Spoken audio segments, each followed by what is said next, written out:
Ayan, shoutout po kay Ninang Erica Alpon. Supportan po natin mga kalingap. Isang part po siya ng reactor natin ng aking channel lang po. And yun, salamat po kay Ninang Erica sa pagsuporta, sa pag-sponsor sa mga beneficiaries natin. Mga kalingap, pa-support din po Erica Alpon. Thank you.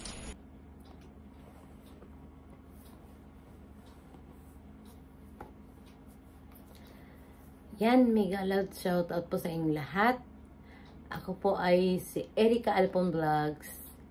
At nandito po para mag-reaction dito po kay Viance at saka kay Dara na gustong-gusto ko pong panoorin itong ginawa ni Kalingap Rab at ni Jackie, ang aking mga inaanak na talagang level up talaga sila, mga kaibigan. Nagkaroon sila ng pageant na Miss Poblasyon ng SOR, Camarines SOR or SOR. Ayan, at sila ang judges at meron din pala silang yung ang tag dito, yung production. Yan po, tinulungan sila ng production. So ay napakaganda po ang kanilang mga palatuntunan o kaya mga palabas. Pampagod vibes lang talaga po, mga kaibigan. Nakakatuwa po na sila po ay umaangat sa kanilang mga personality. Kaya natutuwa po ako at maraming ginagawa si Kalingap Rab na na ng personalidad nila, makakataas ng personalidad nila. Kaya natutuwa po ako kay Kalingap Rab at maraming magaling mag-isip. Kaya po ito po ay katuwaan lang po ito, mga kaibigan. Ito po maiksi lang po at upload ko lang po para para meron tayong upload ngayon po. At tatanong ko lang po sa inyo, mga kaibigan. Pero bago ang lahat ng yan, ay syempre hindi natin pwedeng kalimutan si Kalingap Kuya Bal Santos Matubang, Ate Edna, yan po. At sa lahat po ng mga Kalingap, pasensya na po kayo ha. Inaantok na po ako pero pinilit kong mag-reaction para magkaroon tayo ng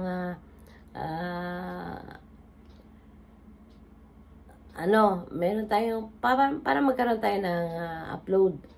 So, ito po, nakita ko po ito. Nakita ko po yung Miss Poblasyon SOR. So, parang wow, level up na talaga sila. Po, si Dara saka si Viance. Ang itatanong ko lang po, at wait muna po, may galaw sa ito po lahat sa lahat ng Kalingap, para baka hindi ko makalimutan. May galaw sa ito po sa inyo. Happy New Year! At sana ay maging malusog tayo. Malusog pa rin tayo sa ating mga sa buhay. Kaya think positive lang po tayo at mag-work na lang po tayo para hindi tayo may stress. Kaya katulad ng ginagawa ko, work lang. At para hindi tayo mag-isip ng kung ano-ano at maboring ba. At nandito pa rin po tayo sa Kalingap. Tayo po ay isang Kalingap. Hindi po tayo aalis sa Kalingap dahil tayo po ay isang Kalingap. Yan po, mga kaibigan. Bagamat hindi tayo nakakapagsuporta kay Kuya Bal dahil dito ay tapusin muna natin isang project natin para tayo po ay makatulong uli kay Kuya Bal Santos Matubang. At may papakita po ako sa inyo. Gusto ko lang po kayong tanungin. At dito sa Miss Poblasyon SOR, na nagrampa itong si Dara. Kasama siya sa nagrampa, si Dara, saka si Beyonce. Ay nako po, nakakatuwa po itong mga ito. Sa palagay po natin mga kaibigan, tatanong ko lang po, sino po sa kanila ang may potential na maging Miss Universe or Miss Philippines? Baka sakali, baka merong makapag-scout sila. Pero, under Kalingap sila, kahit meron pa rin sila, ang Kalingap pa rin ang may hawak niyan. Sana meron, kung sino sa kanila, dahil, ang gaganda po nila. At, lalo na yung si Beyonce, napakaganda, mistisahin po, kaso nga lang medyo may pagka-chubby ng konti. So, magagawa naman po ng paraan yan. Pero ito po si Dara, bilib po ako kay Dara. Para po siyang professional,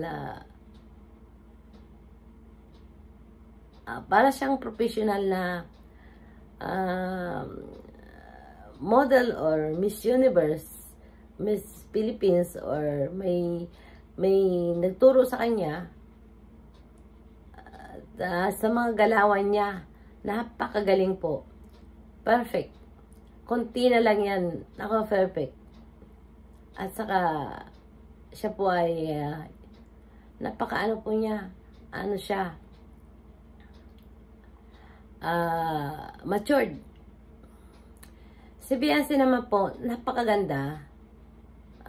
Mistisahin po si Beyonce. Pwede rin po si Beyonce. Magaling din po. Kaya, sana magkaroon, pumayat si Beyonce. Ng konti. At may potential din siya maging Miss Philippines or Miss Universe. Kasi karamihan po talaga ng nananalo sa Miss Universe ay mga taga Bicol. Marami pong taga Bicol ang nanalo na ng Miss Universe po.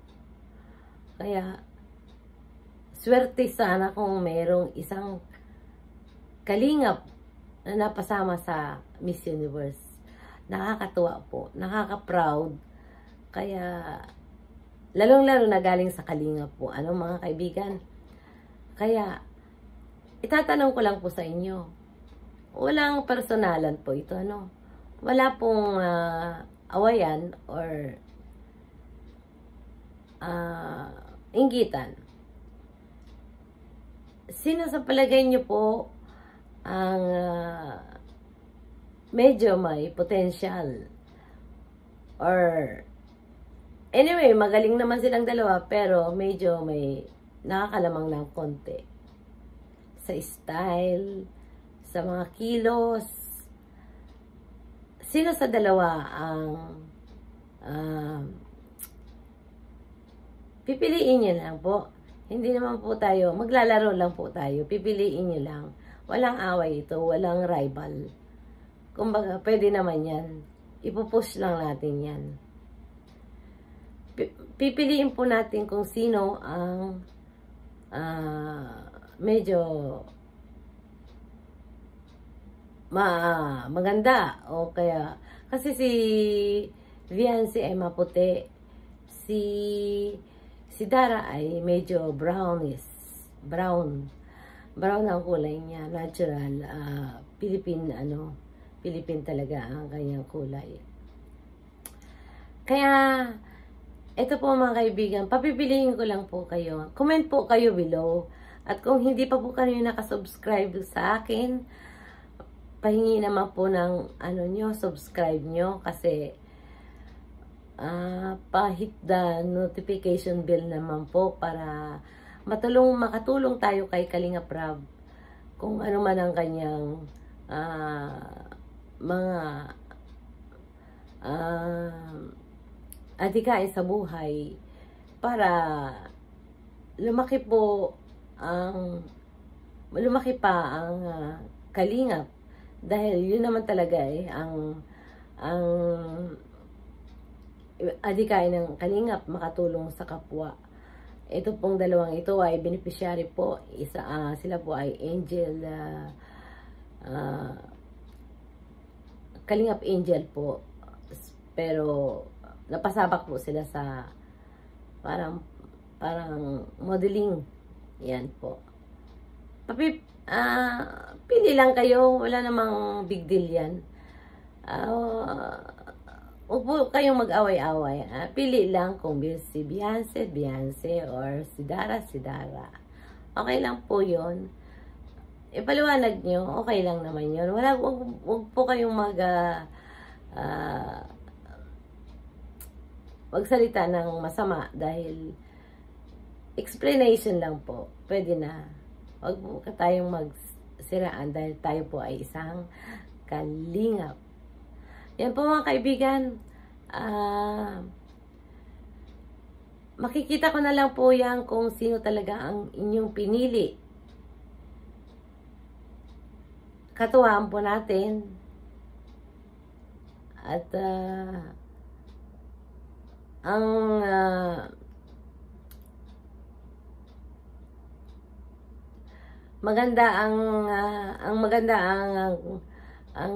reaction ay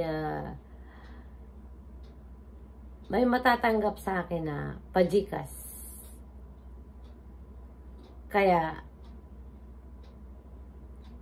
tulungan niyo po ako mga kaibigan. Yan po ay pag nag-like din po kayo, pag nag-nood po kayo, ay itutulong din po natin sa kanila yan.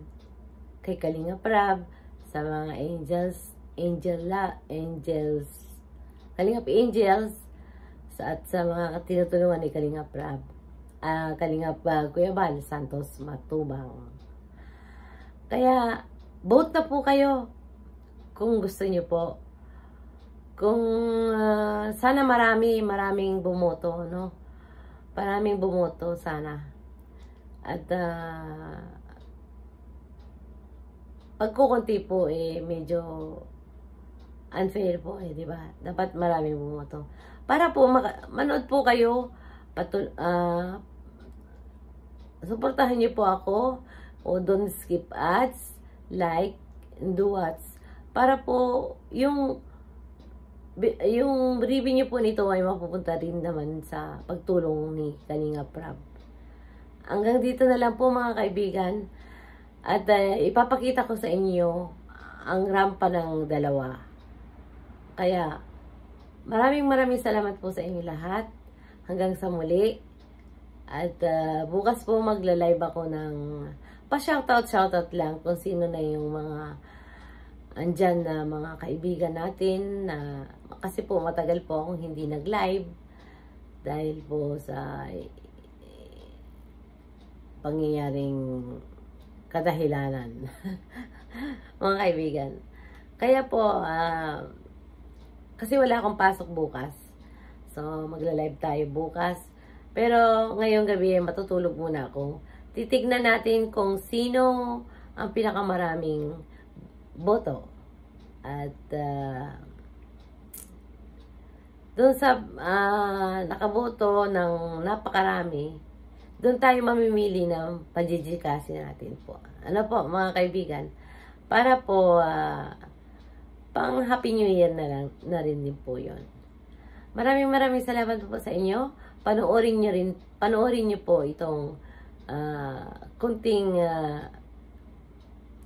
video na ginawa ko na pagrampa nila. At tignan nyo mabuti kung sino ang inyong mapupusuan. Yan po. Maraming salamat po sa inyong lahat. At hanggang sa muli, sana mag-ingat po kayo kahit saan man sulok kayo naroroon. Katulad ngayon dito. Ngayong may ikikwento po muna ako sa inyo. Saglit lang po. Nung January 1, naglindol po dito sa amin. Ang lakas, super lakas. Siguro 100 na lindol na. Pero yung unang-una po, napakalakas po. 6.7 magnitude. napakalakas po at yung una po yun. Noong bandang huli, mga 3 to 4 magnitude na lang po. Natural na po yan sa amin dito, kaso nga lang, nakakatakot din po talaga. Araw-araw po naglilindol pero maliliit na lang. At may tsunami alert pa po. Hindi ko lang alam po kung matutuloy o may mangyayari pa yun. Kaya nag-iingat din po kami dito. At nung January 2 na naman po. January 2 po. Ang nangyari po may babuna tayo po dito sa kay Biancy at kay Dara po. Kwento ko lang po. Ngayon kaninang alas 3 na Kanina pong mga ilang oras, hindi wala pang alas 12. Yung Japan Airline po, saka yung police airline, nagkabanggaan po. So, maliit po yung police airline. Yung Japan Airline malaki syempre. Ngayon, hindi po alam kung alin ang talagang may kasalanan gawa ng ito pong police airline ay papunta sana ng yung Ishikawa Ken po ang tinamaan ng lindol na malapit na po kami. Malapit po kami. Nasa gitna na po kami noon. Malapit. Naglindol. Kaya nga po, malakas po ang lindol dito sa amin naabot. Pero wala pa naman pong nababalita ang nasugatan. Pero sa Ishikawa ay marami pong namatay. Mga 40 plus. Marami pong namatay at maraming nasugatan. At yung daan po nabiak. So, delikado po ngayon. At marami pa pong susunod na lindol sa balita po. Yan. Ngayon,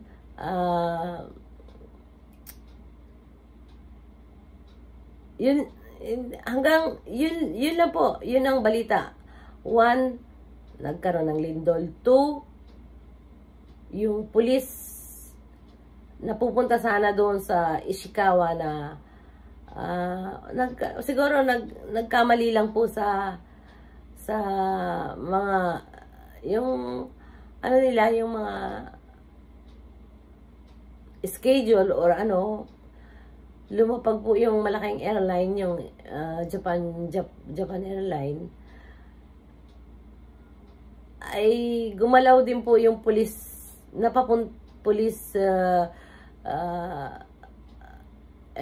airplane or airline. Papunta sana po siya doon sa lindol. So, pero nagkamali ng daan. Hindi ko po alam kung ano po ang sitwasyon, anong mangyayari kung ano po ang mangyayari o ano po ang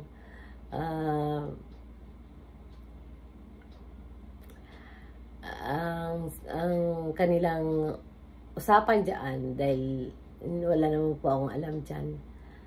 So, parang ang may kasalanan dyan yung nag-schedule po ng kung anong flight. Pero hindi rin natin alam dahil baka bigla na lang lumabas itong maliit na police kaya nabangga po siya. So, wala naman po namatay sa malaking Japan Airline, kundi may nasugatan lang po. Pero yung maliit po, wasak po. Namatay po yung 5 nakasakay. Napupunta sana doon sa may lindol. Bibisitahin kung ano na nangyari. Yun po mga kaibigan. Hanggang dyan na lang po tayo at hihintay ko po ang mga sagot nyo. Matutulog muna ako at bukas wala akong pasok. So, magla-live tayo at titignan ko po ang mga answer nyo kung sino ang may potential. Yun po ang tanong Sino ang gusto nyong, ang nagugustuhan nyong may potential na maging Miss Universe. Wow! Galing pa na. Kaya panoorin nyo pong mabuti ang mga galawan po nila. Okay po mga kaibigan, hanggang sa muli. Good night. And God bless po sa lahat. Maraming salamat. Thank you very much.